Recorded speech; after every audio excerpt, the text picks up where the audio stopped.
Good evening, thank you very much for coming. Welcome to the show, thank you ever so much for coming. Now tonight is about the impossible, it's about defying logic, and in some ways defying gravity. And that's what I'm going to do tonight. I'm going to begin by summing up the show in one routine, defying the norm. Now what I'm going to need for this is a balloon. Wow.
Run to the show.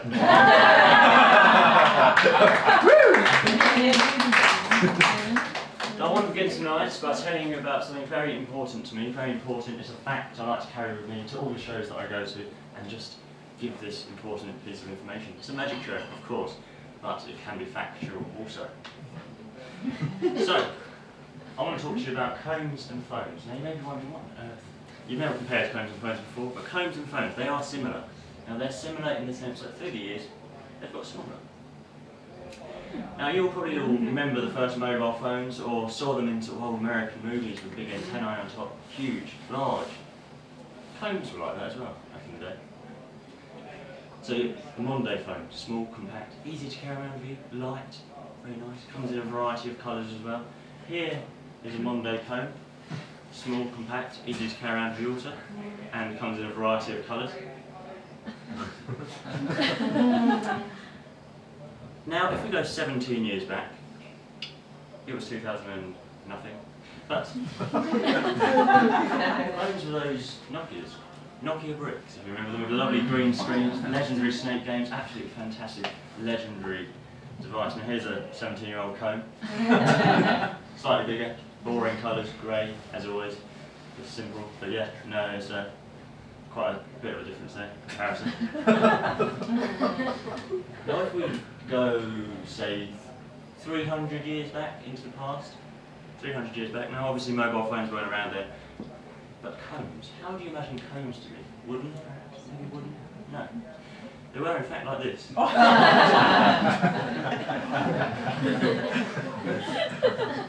Maybe not plastic.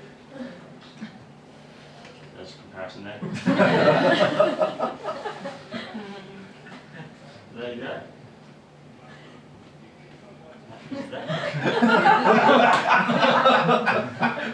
There's a very valuable piece of information. Now going on to something, again, quite interesting and quite a little bit factual, I guess, is this over here. Now this, I'll bring it to centre stage so you can see it, is a Victorian die box. Now what this is used for is storing dice. Dice. Now, it has two compartments, two lids and two doors, like so. You can see clearly into there. Now, the Victorians would have been interesting with this. They wouldn't have only stored dies in it. They would have entertained, being as entertaining as they were. Now, taking the die, they would have put it into the die box, like so. Close it, and they would have made the die vanish. So that's what I'm going to do now.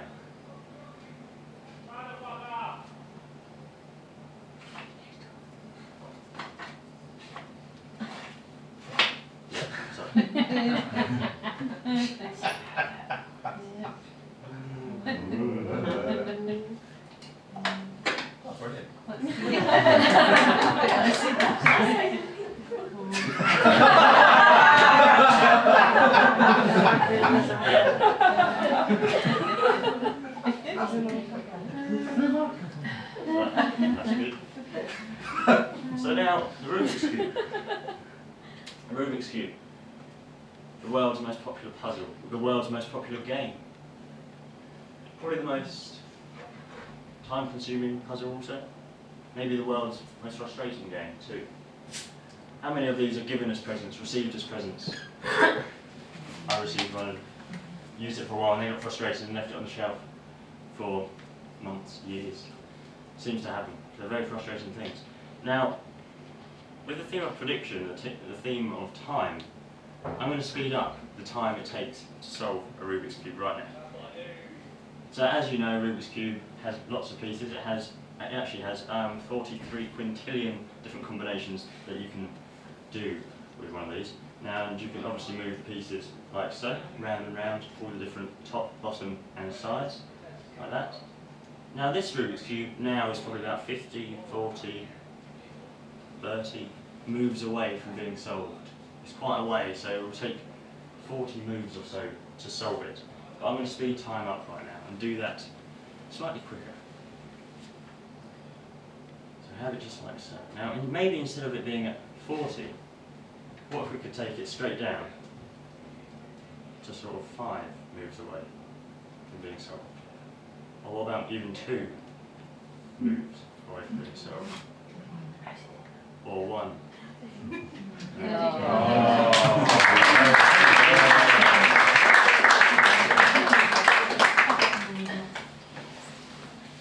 Also, just quickly, may I just give these 3 envelopes out into the audience? Now, these are predictions that I like to give out at the beginning, so it's fair and square, and they should come alive during the evening. So all I just need is 3 people, if you may, if you wouldn't mind, just hang on to those. Thank you very much, sir. Just anywhere doesn't matter too much. If you just like to take, thank you very much. Just take those envelopes. Look after those envelopes, keep them safe, put them in your pocket, whatever you want to do. Just make sure they're safe until we use them later on. But back to what I was about to do.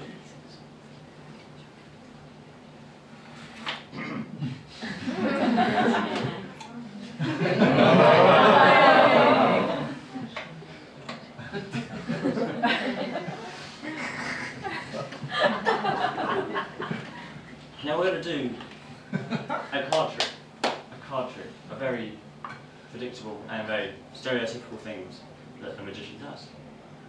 And what we need for this card trick is a deck of cards. Right there. We also need a volunteer. Now the way I choose a volunteer is by throwing this balloon out into the audience. And whoever it lands on selects a completely random, fair square, non-pre-planned audience member. I'm going to just put it into the audience this way. Wherever that lands on, you can throw it again. Yeah!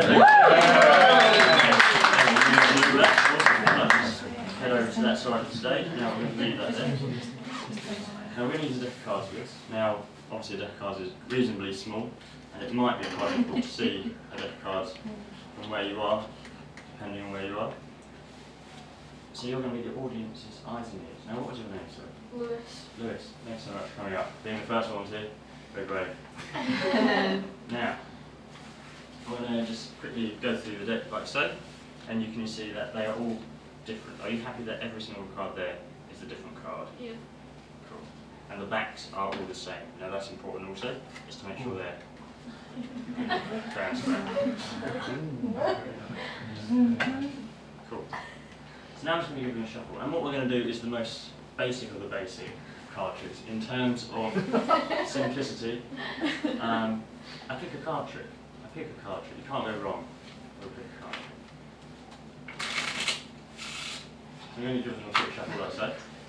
And we've done a ripple shuffle. We'll also do an overhand shuffle. Now in a moment's time, we're just going to fan the cards out. And I just need you to point to any card that you like. Just point to the one you fancy right. So that one right there. Sure? That one? Cool. Take that off the board so I can't see that card. And don't show the audience what it is. Now only you can know what this card is. If I can't know, the audience can't know. You are the only person in the entire world that knows what this card is. Now keep it hidden, keep it safe, keep it close to you. I'm now going to read your mind and get what the card is. So, whatever you do, don't tell me what it is. Is it ace, 2, 3, 4, 5, 6, 7? 8, 9, 10, jack, queen, king. Okay, if you only answer one of these questions, is it a red card? No. I can't do that then. So what is it then? Doesn't matter too much. Four of spades. Four of spades? Is it? I knew that. Thank you very much for that. Sometimes mind reading is slightly louder to some people than others. So you can hear what's happening. Four of spades, I'm guessing.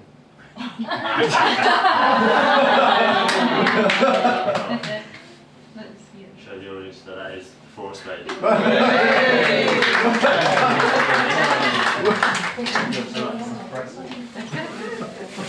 Well, the beginning, there's a beginning and the end. Just forget the middle bit, so still the same sort of result.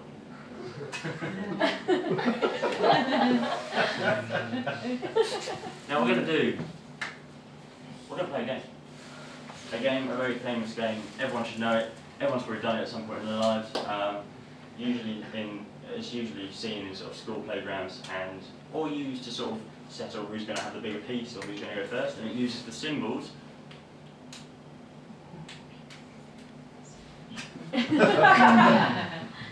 So let's play. Rock, paper, scissors.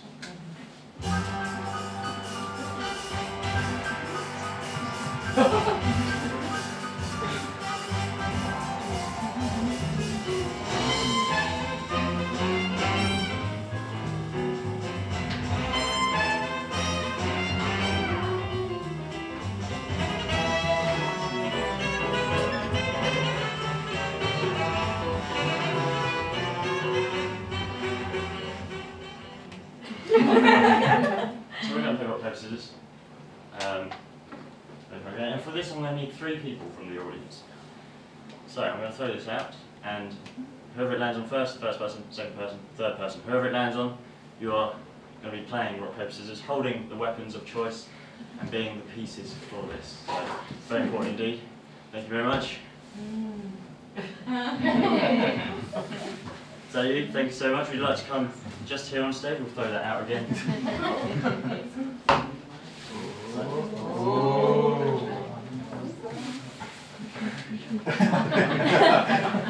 It's being passed.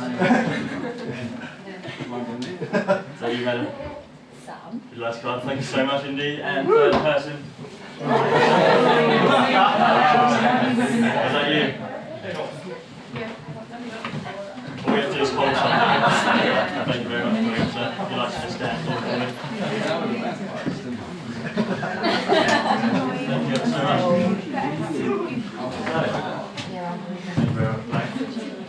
So, we have... Thanks so much for coming up. Now, we're going to give you team colours. There you go. There you go. And there you go. Now you can put those on. You can wear those. Right. Fantastic. So here we have the teams, the colours for the team. Now we're just going to grab your weapons, rock, paper and scissors. So first of all, we have paper. Would you mind holding paper for me? Nothing too sort of fancy with paper, it's paper. Scissors, just for sort of visual purposes. There you go, and rock, hold on, this might take a second. I'll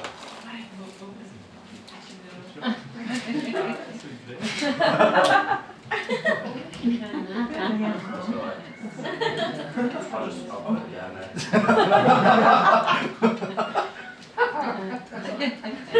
So you can take that.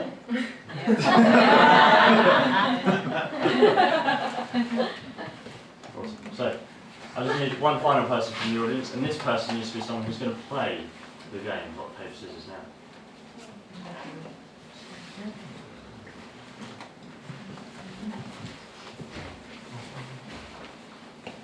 I'll do this one in the back. This one. You never get that far.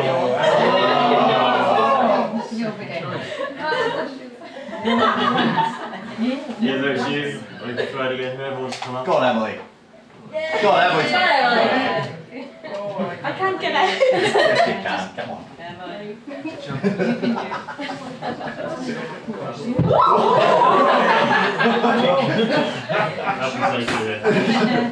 Thanks so much. If you like to stand on that end over there. Now, what's going to happen now is I'm going to just say, we're going to switch sort of the weapons around. We're going to change the combinations of this. So, just to recap, scissors beats paper because it cuts paper. Rock beats scissors because it blunts scissors. And paper beats rock because it covers and does something to rock. Now, what I'm going to do is just turn away. In fact, I'm going to go into this corner where I cannot see what's going on, just right into the corner. And I'm going to ask, could you please switch two weapons over? Now, what I mean by that is you can either switch these ones, however you like, but just one switch. So either from the ends, middle, however you like, but just one switch. Cool. We'll start with that. Now after that we might do switching with the hats, but we'll start with the weapons first of all. Okay, so just one switch. I'm going to turn around over here so I can't see anything. Right into this corner. Now please, would you mind switching two of the weapons over? So one switch for me. Yeah. Have you done that? Yeah. Could you now just tell me two of the team colours? Just two colours? Yeah, just name two out loud. Okay. Blue and red. Blue and red. I'm going to say red beats blue.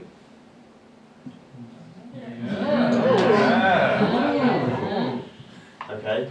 Now, if you can do that again, please switch two weapons over again for me. Thank you very much.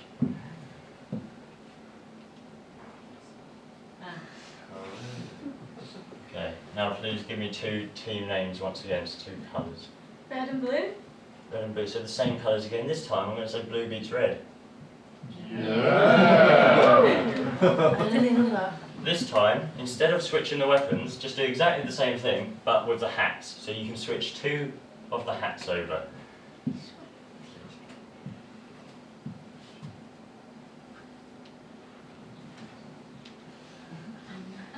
Okay. Is that done? Cool. Now please just give me two of the colours once again. Yellow and red. Yellow and red. I'm going to have to say yellow beats red. Yeah. And then finally, this time you can either switch two of the weapons or two of the hats, but don't tell me which one. You can switch either one or the other.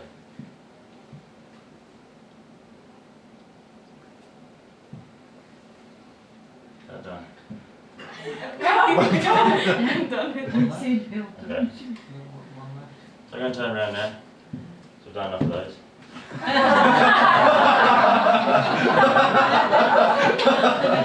So here we have the combination that's you could have picked anyone to switch around. I didn't see who switched around, hats have switched around, I can see that. Weapons have switched around. Has someone in the audience got a envelope with an X on it? I have one in the pocket. It was 3 envelopes, so. That's the X. Yes, That's the X. Fantastic. Would you mind opening that envelope for me? See just what's inside. Piece of paper in which. You can rip that open if you want. Cool.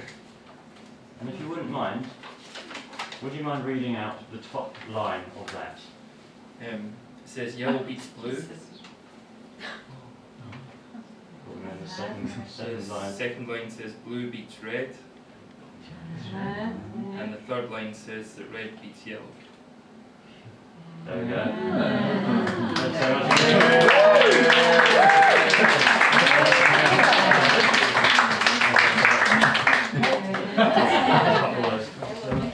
Just so.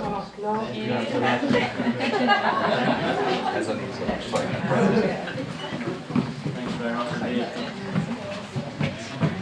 Well done. Thanks. I was in on it.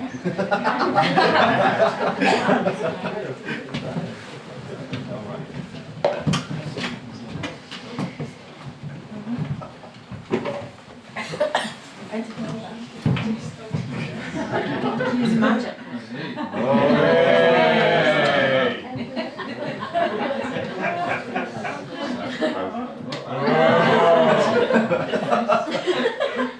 So now we're going to do some ESP. Now what ESP is, it stands for extrasensory perception, and it's basically invented in the United States in the 1930s at Duke University. It was to test for such thing, to see if there was such thing as scientific ability and just mind reading, basically. Now you'll probably recognise some of these cards from the hit movie Ghostbusters, right at the very beginning. These are seen. Now what we have are 5 symbols: the cross, the square, the circle, the star, and the wavy lines. Now what I need is someone who believes in psychic ability, or not, doesn't really matter. And someone to connect to this evening. I'm just going to throw this out somewhere so we can over there quite a lot. Sorry. Can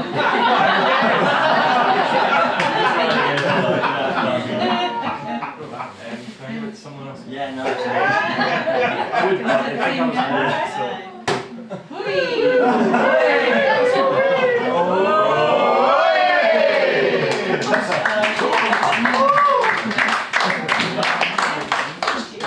Thanks so much. Thanks so much for coming out. For the audience, what's your name? Thanks so much for coming out. Now, if you want, you can take a seat just there.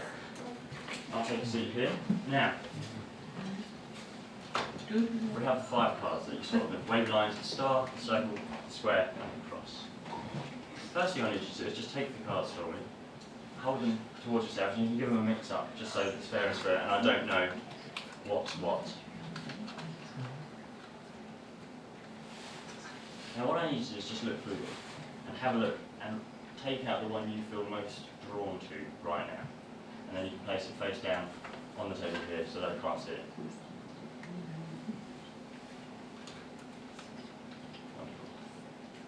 So now, that's your card. I'm going to try and get what your card is. Now for this we have to imagine we're in a room completely on our own. Imagine. But other than that, I'm going to start by saying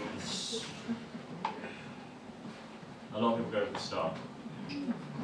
A lot of people go with the star just because it's the most ambitious, it's the most bold of symbols. It's usually sort of quite an obvious one also. But on this occasion, I would say you haven't gone with the star. Oh. I'm going to have to say that you've gone with some might say you're on a journey at the moment. A journey, which is sometimes described by wavy lines. That's not that.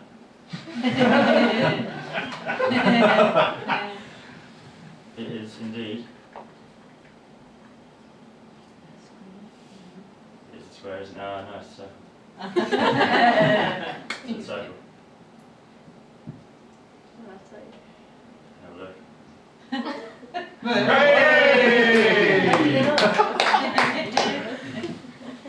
Cool. So I can take the other 4 cards. Now we're going to reverse the situation, and I'm going to have a look at them.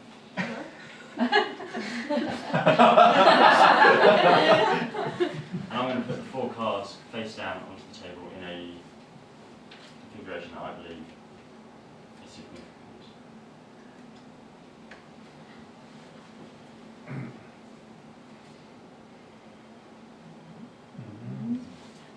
Now we have 1, 2, 3, and 4.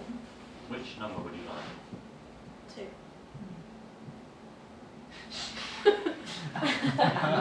So number 2. Yeah.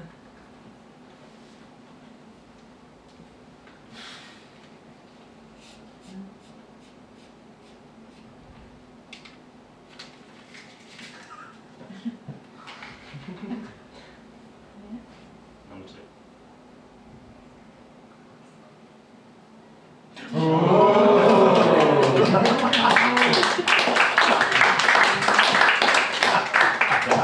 Thanks very much.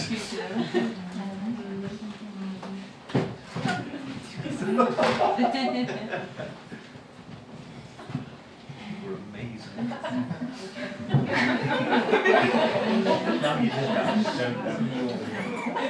Now, I want to do something more classical. More classic. Now, the linking rings. How many of you have seen the linking rings? Just raise your hand if you've seen them, you know of them, and are aware of them. So, what? Average linking rings. See, quite a few. Yeah. Cool. Well, that saves you and me a lot of time.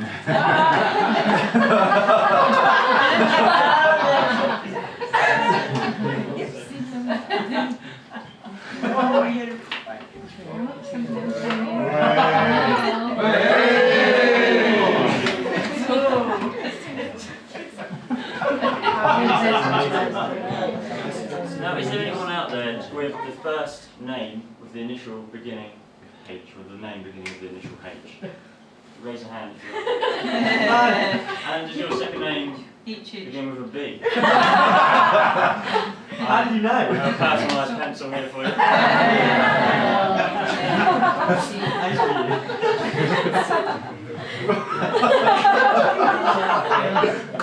I had that printed. Especially.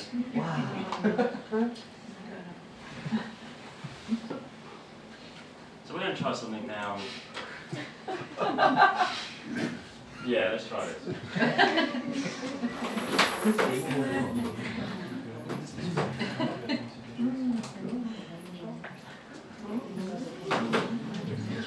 Let's quickly try this. We're going to do some escapology, something with an escape in it. Now, may I have a volunteer who's willing to come up here and lock me in?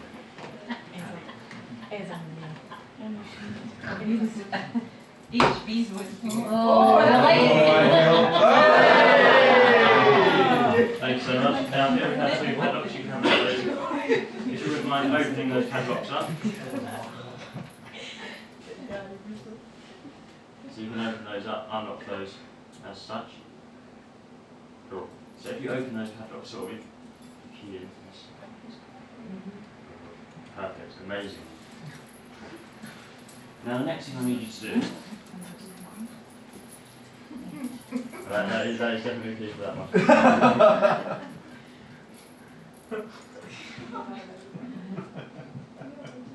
Amazing. So now if you put that padlock through this chain for me.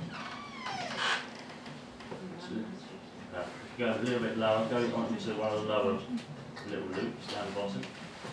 Just like that. Yep, now that's going to be quite tight. If you lock that up, that's absolutely perfect. Oh.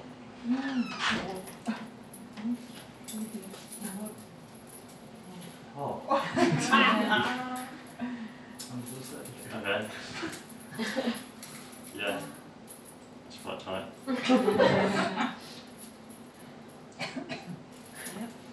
Now, if you wouldn't mind doing the same on the other side, so exactly the same again, as tight as you can. Absolutely fantastic. And what was your name? Sorry, Roy. Jenna. Thank you very much for coming up. Oh.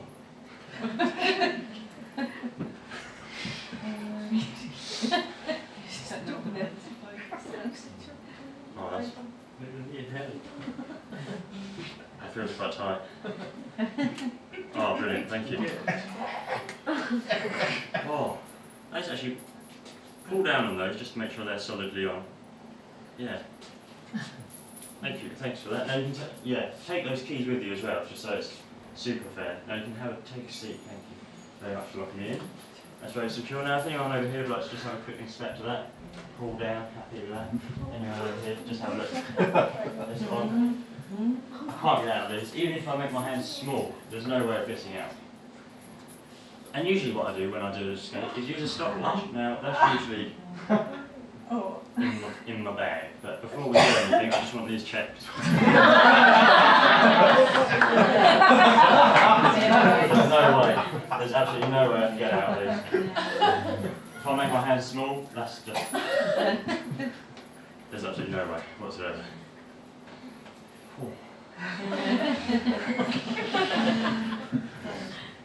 Well, we'll start in a minute. So just check these. They're solid. You did those locks up, they're completely solid. So no way out. So what I'm going to do, if we wouldn't mind starting a countdown from 10, sort of thing. And that's how I'm going to get out. So, 10, 9, 8, 7, 6, 5. And they're still locked up. Thank you so much. Amazing. Now, I want to tell you about the history of the wand. The history of the wand is a very interesting thing, and it's similar to combs and phones. But they've got bigger throughout the years. So a Monday wand, light, compact, easy to carry around with me, very good. If I used a wand, this would be the one I use. The most commonly seen on TV and things like that. But if we were to go, say, 20 years backwards, wands were slightly bigger. 20-year-old wand. Comparison.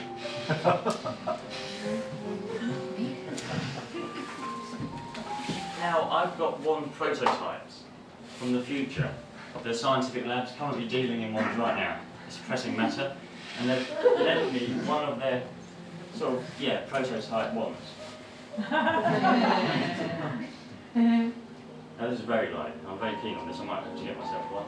Pre-order. Light, order. Lovely. Comparison. Now, we're going to go 200 years into the future. 200 years into the future. And I have not a prototype, but a concept for a wand. This is just a concept, it's just being sculpted. This is for 200 years time. Magicians will be using these very soon.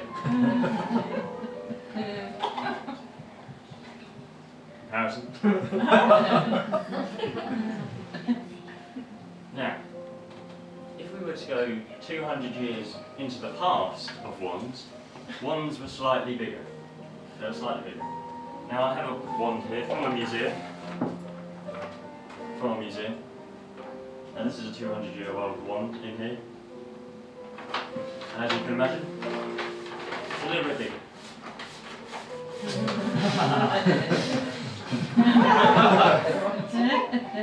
Bit bigger.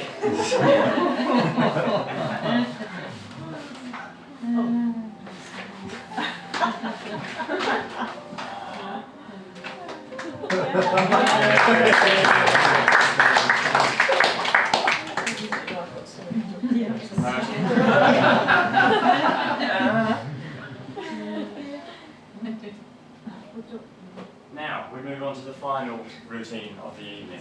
The one, if you had seen the flyer, you will know, or had seen the phrase, the great teleportation. And that's how we're going to close the show tonight, how we are going to do the finale. Now I'm going to grab the apparatus for this. Grab the apparatus. So we're going to be teleporting this handkerchief using this, and that there. I'll explain that in a little while. But first of all, I'll just quickly show you the props. Now this is a little net that you can put your hand in all the way through, unzip all the way through, like so. We also have a little metal box. Now this is something I just added because it's sort of the halfway point for a teleportation as such. And then the final point, the appearance cabinet, just down there. And I'll go into that a bit later. Now this is quite possibly the highlight of the show. It's the pinnacle of many people's years. We'll get on to that in a moment's time. Now first of all, could I just have someone in the front row just hang on to this? Thank you, Chief. Anyone? Thank you ever so much. Just hang on to that for a second. And we're going to use this net. Now using this net, we're going to vanish well, not vanish, but teleport the handkerchief. So if you wouldn't mind, just popping that straight in there. And if I was to say, where is it? You'd say, in there, quite fairly and squarely. What we're going to do now is make it fly above your heads, like so. And now it is flying above your head. Vanished. Invisible there. So we're going to go to the halfway point now. The halfway point. There we go. And I'm going to put that back in there. To continue its journey. Now, we move on to the section of the show I'm so proud of. It's the appearance of the handkerchief. Now I need to throw this into the audience. Because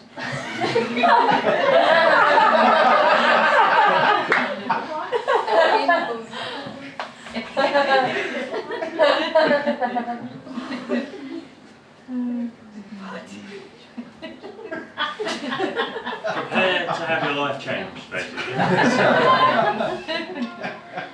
This is a big, big moment of the show.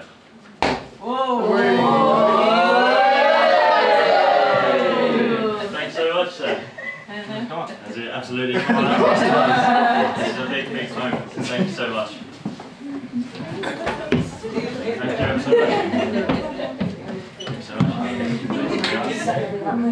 For the audience, your name? Sam. Sam. Would you like to just stand over here, Pauline? Now I'm going to give you the appearance cabinet. Now if you put your right hand up like a teapot, like that, and then if you face the audience. Now, what I'm going to do is just give you this box. If you just hold that on this little handy.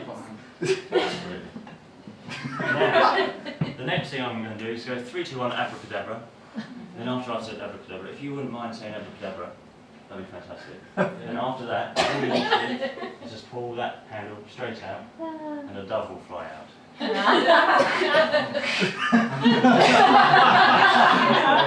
want to say no? Come back a little bit, because that dove's a bit like. Don't hear the lights. Cool. So no, that's fine. So I'm going to 3, 2, 1, abracadabra. Pull the handle, open the door. Let's have a look. Yeah,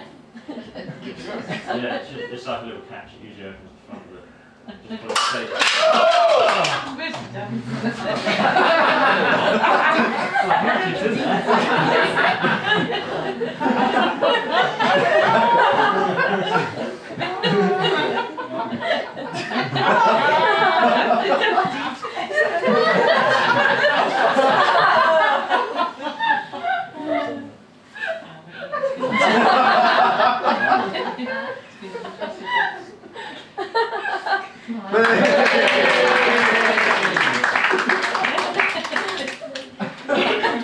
Thanks for coming.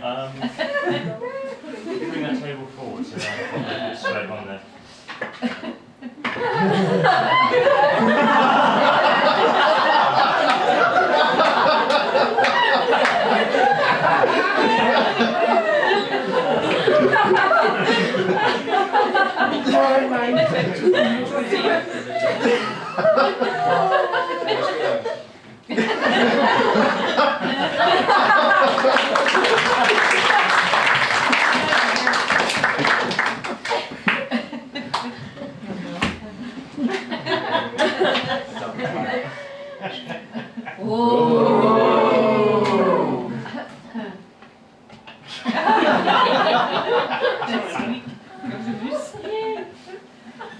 You may be thinking the great teleportation. Yeah. Now, I don't want to leave that in your mind, this as the finale. We're going to try something else. Would you imagine in the front row, just because you're closest, mind taking... First of all, I must introduce you to this table. Just taking the handkerchief off of this table and taking up the package underneath. Please. Thank you. Cool. So if you take that whole envelope up, yeah, you can pick that up and then face the audience. Now, why don't you just take out what's inside? Just if you take out what's inside of that bag, you'll see.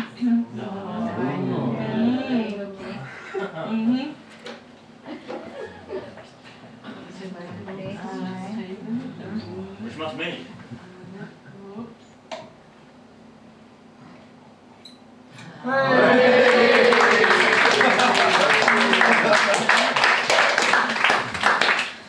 Thank you ever so much for doing that. Thank you. Thank you ever so much. Now that is the end of the show. It's the end of the magic show. I'm so grateful for you coming this evening, and I hope you have a fantastic drink.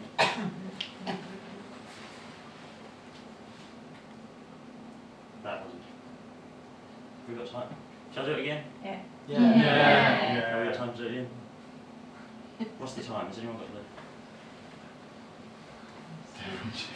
5:30. Oh, we haven't got enough time.